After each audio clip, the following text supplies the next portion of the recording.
ক্রিকেটটাকে সবসময় মিস করি, বাট আর কি জীবনের মতো চলে যায়। পছন্দের ক্রিকেটার কি আসলে, কার খেলা? তামিম ইকবাল, যার খেলা দেখে আমি খেলা শুরু করছি।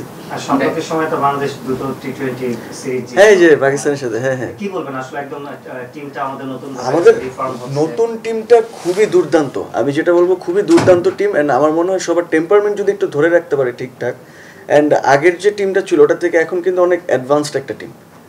ওরা ডিফারেন্ট শটস খেলতে পারে, ডিফারেন্ট আর কি, ওদের ফিটনেস থেকে শুরু করে সব কিছুই বেটার। সো আই থিঙ্ক সব কিছু মিলায় যে ওরা জাস্ট একটু টেম্পারমেন্টটা ধরে খেললে যে কোনো টিম হারাতে পারবে বিশ্বের। আমার আর কি স্ট্রং সুট বলতে পারেন এই জায়গাটা, আর কি রোমান্টিক জনরাতে কাজ করতে আমার ভালো লাগে। অ্যান্ড এমন না যে আর কি অন্যান্য চরিত্র নিয়ে ভাবা হয় না, ওগুলো নিয়ে অবশ্যই ভাবা হয়, কারণ একটা অ্যাক্টরের ভার্সিটিলিটিতে আর কি বিশ্বাস করাটা উচিত, সব ক্যারেক্টার প্লে করা উচিত। তো আর কি রোমান্টিক জন্য যেমন অপূর্ব ভাইকে আমার খুব ভালো লাগে, বাংলাদেশের আর কি যে বলতে পারে রোম্যান্সের কিং। সো ওই দিক থেকে অপূর্ব ভাইয়ের আর কি রোমান্টিক জনের কাজগুলো খুবই ভালো লাগে।